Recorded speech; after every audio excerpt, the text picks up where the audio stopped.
menjawab, bukankah Allah yang menyingkapkan arti mimpi? Dengan kata lain, Yusuf sedang bersaksi tentang Allah yang besar, yang mampu mengungkap yang tersembunyi.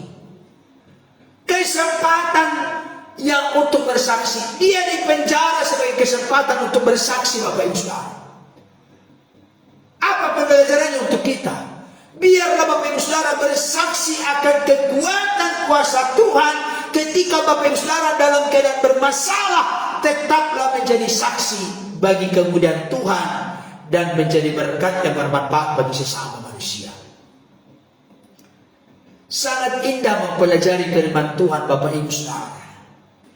Tapi jangan samakan firman Tuhan dengan membaca koran, apalagi bibir merah, apalagi majalah Playboy.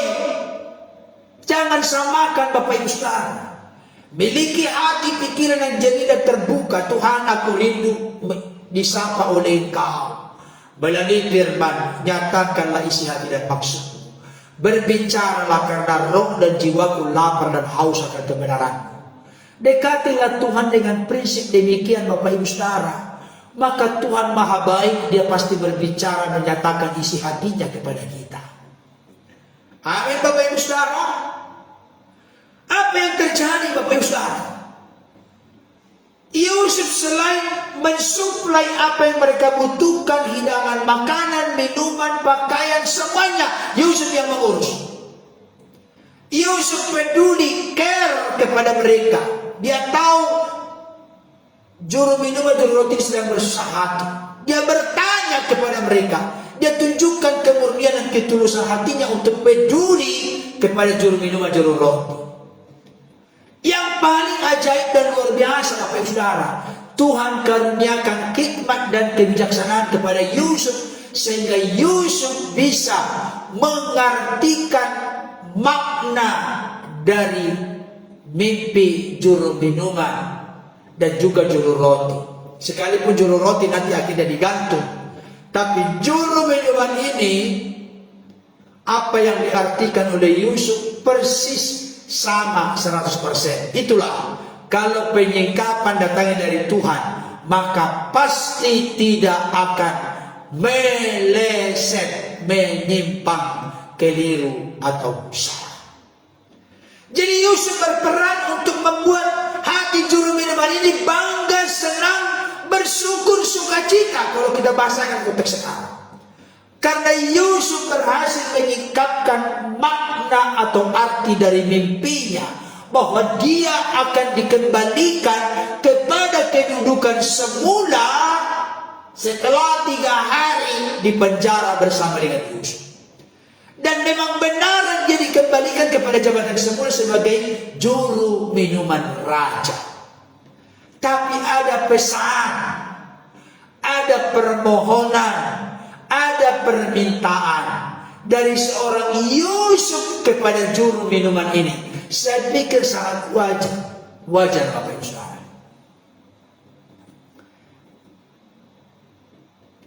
Dan itu tidak ada muncul di dalam pikiran Yusuf di awal. Aku mau mengatakan bahwa saya peduli mereka bersusah hati. Mereka ini gelisah, mereka mukanya murah. Aku peduli kepada mereka, aku melayani mereka dengan tujuan supaya aku selamat, tidak ada. Tapi proses itu secara alami terjadi sedemikian rupa.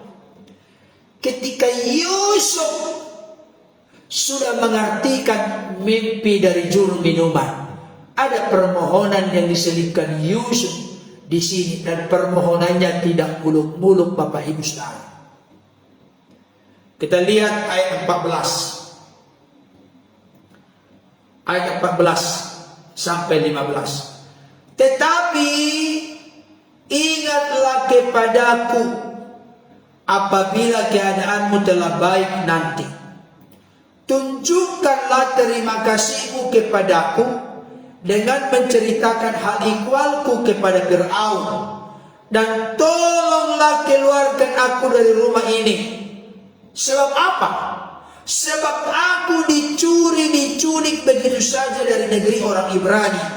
Dan di sini pun aku tidak pernah melakukan apa yang menyebabkan aku layak dimasukkan ke dalam liang tutupan ini.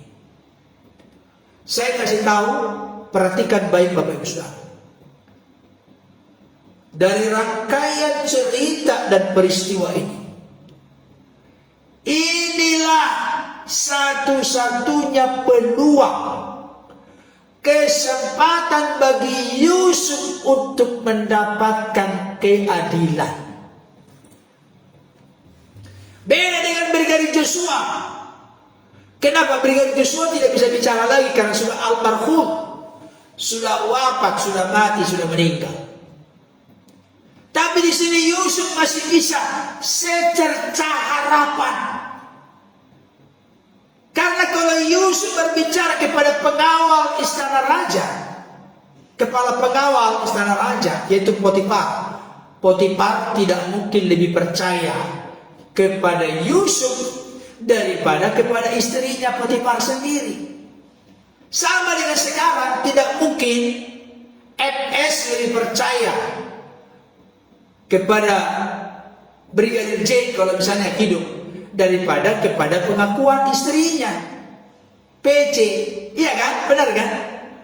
Tidak mungkin. Jadi tidak ada jalan keluar bagi seorang Yusuf, apalagi yang dihadapi adalah kepala pengawal istana raja, pemimpin yang tinggi, kalau konteks sekarang jenderal. Tidak mungkin bisa ada jalan keluar. Secerca harapan yang sekalipun itu sangat tipis bagi Yusuf untuk dapat keluar dari liang tutupan, dari penjara maksudnya, hanya melalui juru minuman ini. Kalau dari segi akal pikiran manusia, makanya dia sempatkan untuk bicara, kalau engkau dikembalikan kepada keadaanmu semula, artinya engkau dikembalikan kepada kedudukanmu sebagai juru minuman raja, kepala juru minuman raja. Nyatakanlah terima kasihmu. Beritahukanlah hal ikhwalku. Beritahukanlah dulu persoalan perkaraku kepada raja. Sebab apa yang dituduhkan kepadaku gak pernah itu kulakukan. Ini kesempatan emas bagi Yusuf. Saya tidak tahu apa jawaban juru minuman, karena di dalam bacaan ini tidak ada jawaban juru minuman. Tapi dapat kita perkirakan, dapat kita prediksi. Bapak Ibu Saudara, kira-kira apa jawaban juru minuman saat itu? Apalagi sudah dilayani, sudah dipedulikan, bahkan sudah diartikan mimpi. Kira-kira kecenderungan jawaban juru minuman apa? Sangat masuk di akal saya kalau juru minuman akan berkata, tenang aja Yusuf. Kalau konteks sekarang, tenang aja, saya pasti sampaikan perkara ini kepada raja. Tenang aja, kalau aku dikembalikan, aku tidak akan lupa kebaikanmu ya Yusuf. Iya kan? Masuk akal kan? Tidak mungkin dong orang yang sudah ditolong, diartikan mimpinya, dilayani, dipedulikan sedemikian rupa, ditunjukkan kasih sayang, ditunjukkan kebaikan, ada permintaan kecil begini. Tidak mungkin dong, oh mohon maaf Yusuf. Tidak masuk akal bagi saya. Nanti bagi kita yang masuk surga, kita tanya Yusuf, Yusuf saat itu jawaban juru minuman apa? Yusuf pasti masuk surga dong. Nanti jangan lupa ya, ingatin saya ya, Pak Singalopati, Bapak Ibu Saudara yang bergabung, jangan lupa ingatkan saya di surga nanti ya. Kita ke surga semua ini kan? Atau ada yang menuju neraka? No, tidak kan? Kita nanti ke surga. Ingatkan saya pertanyaan ini. Barangkali siapa tahu di antara kita ada yang saling mengingatkan, nanti ketemu di surga. Kita tanya nanti Yusuf, Yusuf, waktu itu jawaban juru minuman apa ya? Ya atau tidak? Ketika kau mengajukan permohonanmu sebagai peluang kesempatan emas bagimu untuk bisa mendapatkan keadilan dan kebenaran. Saya yakin jawaban Yusuf, iya. Waktu itu juru minuman menjawab, tenang aja Yusuf, Saya pasti sampaikan perkaramu kepada raja supaya kau mendapatkan hak-hakmu, keadilan. Kemungkinan besarnya jawabannya demikian.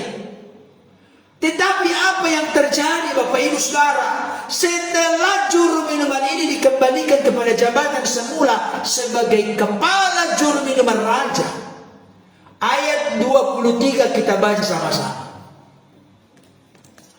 Ayat 23 kita baca sama-sama. 2 ayat. Tetapi Yusuf tidaklah diingat oleh kepala juru minuman itu, melainkan dilupakannya. Kalau Bapak Ibu Saudara membaca ayat ini tidak merinding, menurut saya tolong ulangi baca beberapa kali. Saya merinding Bapak Ibu Saudara ketika ada kata-kata tetapi Yusuf tidaklah diingat oleh kepala juru minuman itu, melainkan dilupakannya. Kata tidak diingat atau dilupakannya berarti kandaslah peluang, kesempatan bagi Yusuf untuk keluar dari liang tutupan, untuk mendapatkan pembelaan, karena sudah tidak diingat tetapi justru dilupakannya.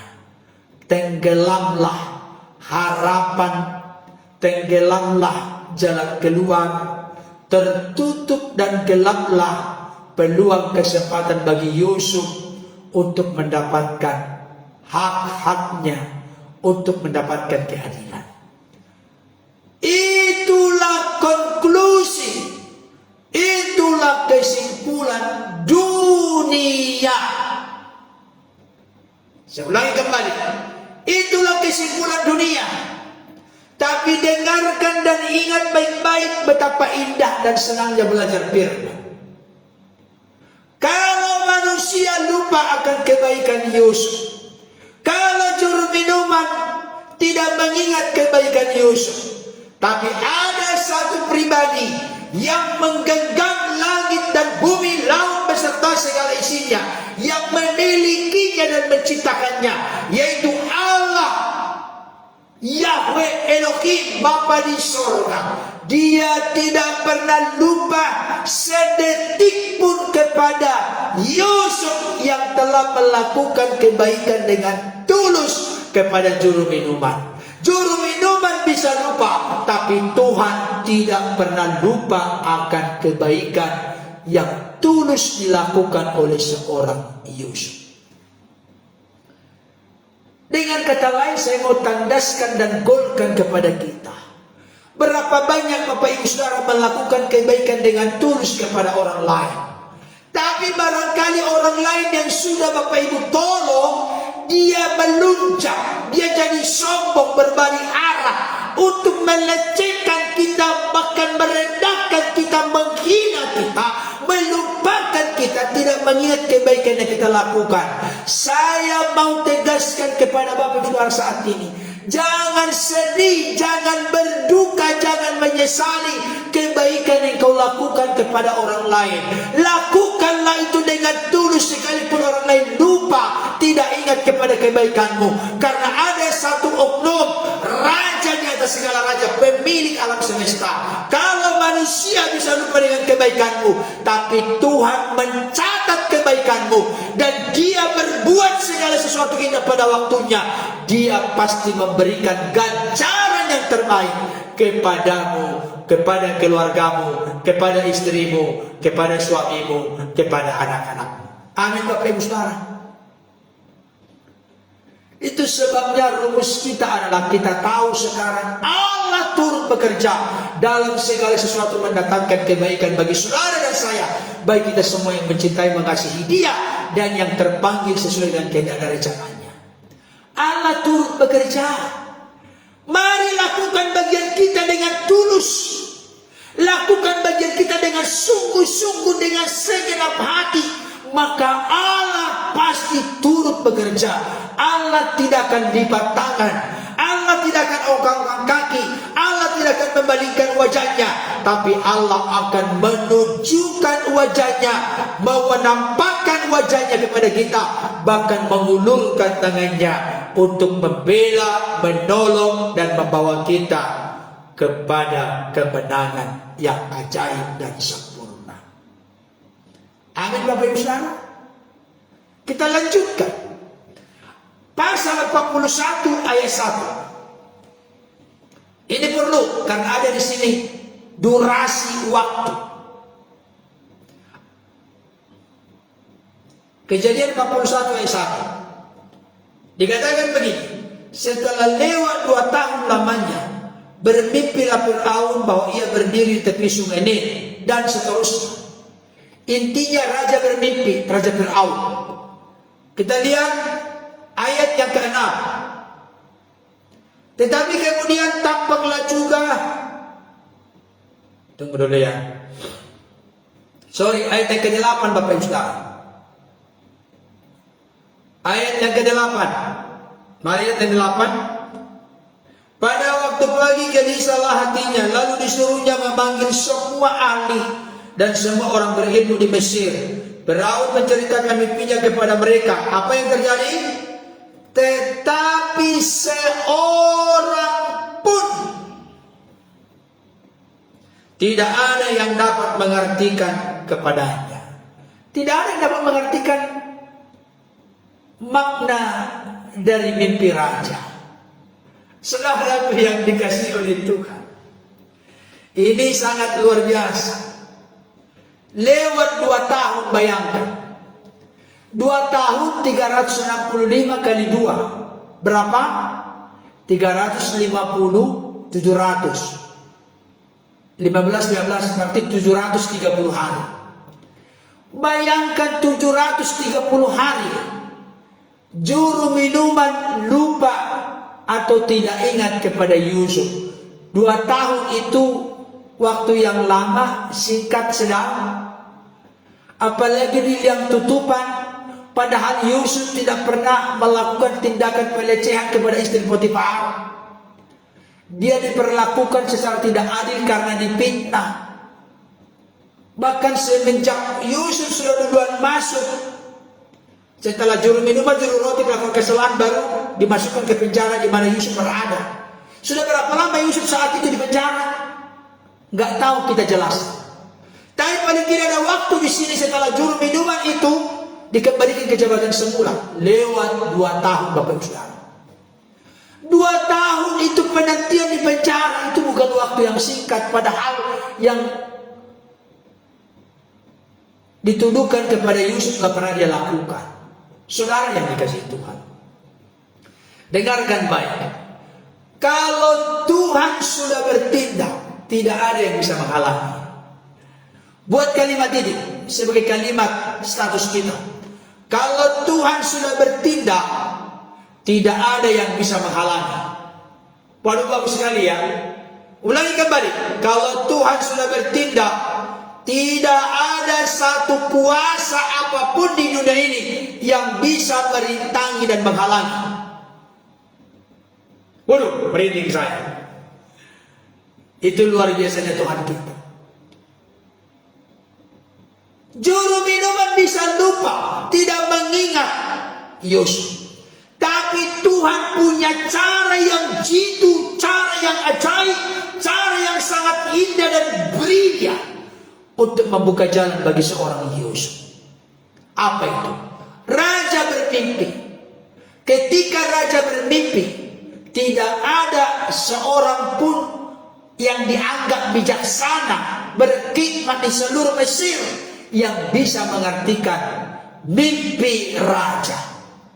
Situasi kondisi keadaan ini, apa yang terjadi berikutnya? Membuat juru minuman merasa bersalah. Kenapa? Kita lihat ayatnya. Mari baca bersama dengan saya. Ayat yang ke-9. Lalu berkatalah kepala juru minuman kepada Fir'aun, hari ini aku merasa perlu menyebutkan kesalahanku yang dahulu. Ini dia.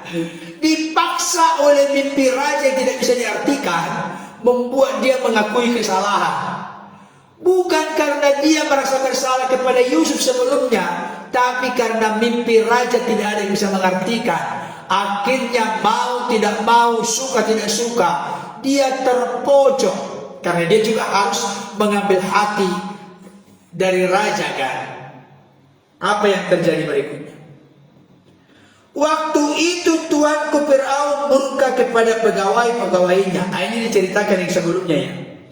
Dan menahan aku dalam rumah pengawal istana beserta dengan kepala juru roti.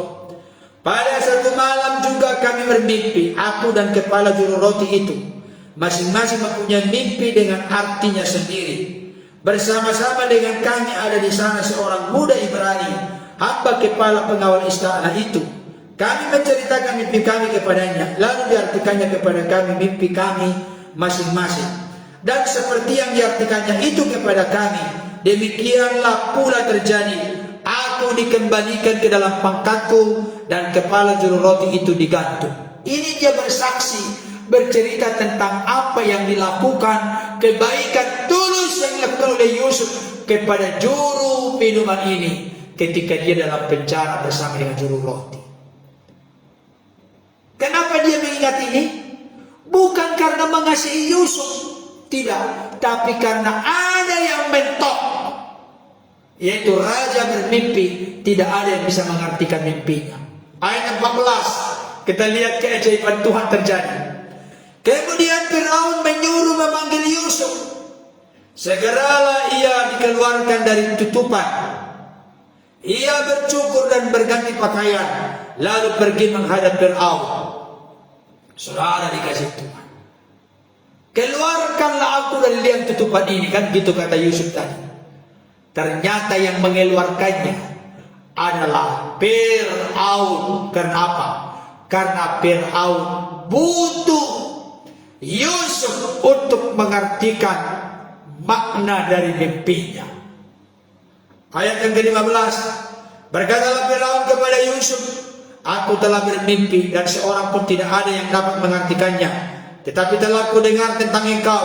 Hanya dengan mendengar mimpi saja engkau dapat mengartikannya.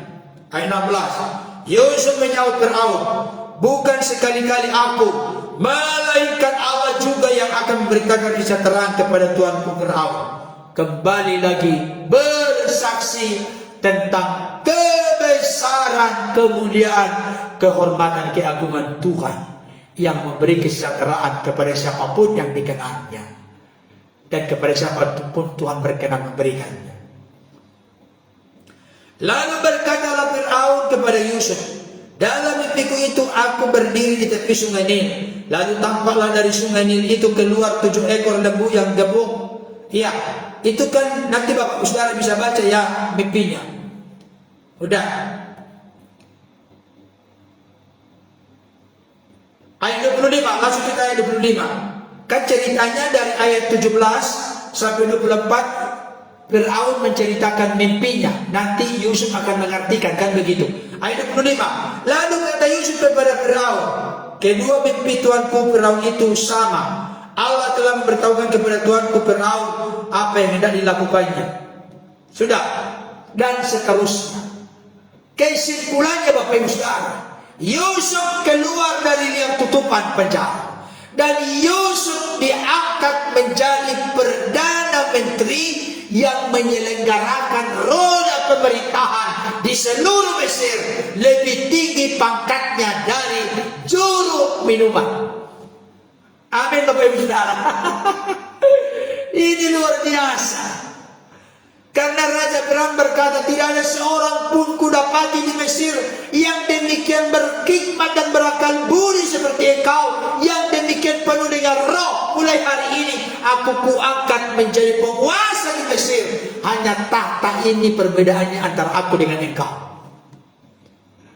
Saudara yang dikasih Tuhan, saya berdoa Roh Kudus pakai firman Tuhan ini untuk meneguhkan, menguatkan, menyegarkan kita kembali, supaya jangan stop berhenti melakukan kebaikan dengan tulus ketika orang lain itu berlaku sebaliknya kepada kita. Kalau orang-orang sekelilingmu mengecewakan engkau, padahal engkau telah melakukan kebaikan, Jangan kecewa dan marah kepada Tuhan. Tetaplah lakukan kebaikan. Kenapa Bapak Ibu Saudara? Saya akan bacakan 2 ayat penutup sekaligus ayat hafalan. Sebenarnya ini sudah pernah saya katakan dulu ayat hafalan. Tolong dicatat. Ayat hafalan. Kolose pasal 3 ayat 23 sampai 24. Mari buka sebelum selesai Bapak Saudara. Kolose 3 23 dan 24. Dikatakan begini. Apapun juga yang kamu perbuat, perbuatlah dengan segenap hatimu. Perbuatlah dengan hati yang suci, hati yang sungguh-sungguh, hati yang tulus, hati yang jujur, tidak pura-pura, tidak serong, tidak munafik, tidak bersandiwara. Perbuatlah dengan segenap hati. Seperti untuk Tuhan dan bukan untuk manusia. Jadi Bapak Ibu Saudara, dengarkan baik. Ini penting untuk kita. Ketika kita mau melakukan sesuatu kebaikan kepada sesama, kita harus arahkan, aku berbuat bukan kepada dia, tapi kepada Tuhan. Ayat 24. Kamu tahu bahwa dari Tuhanlah kamu akan menerima bagian yang ditentukan bagimu sebagai upah. Kristus adalah Tuhan dan kamu hambanya. Jadi kita menerima upah dari Tuhan. Jangan harapkan dari dia. Lakukanlah kebaikan dengan tulus kepadanya. Tapi kalau Bapak Ibu Saudara tahu bahwa berkat yang Bapak Ibu Saudara berikan kepadanya untuk membuat dia makin berdosa, makin ke naik kelab, makin ke dugem, makin memakai narkoba, makin hal-hal yang lain, yang tentunya lebih bagus kepada orang lain yang lebih menghargai berkat Tuhan itu daripada kepada orang itu. Tapi prinsipnya ketika kita melakukan kebaikan, lakukan dengan tulus.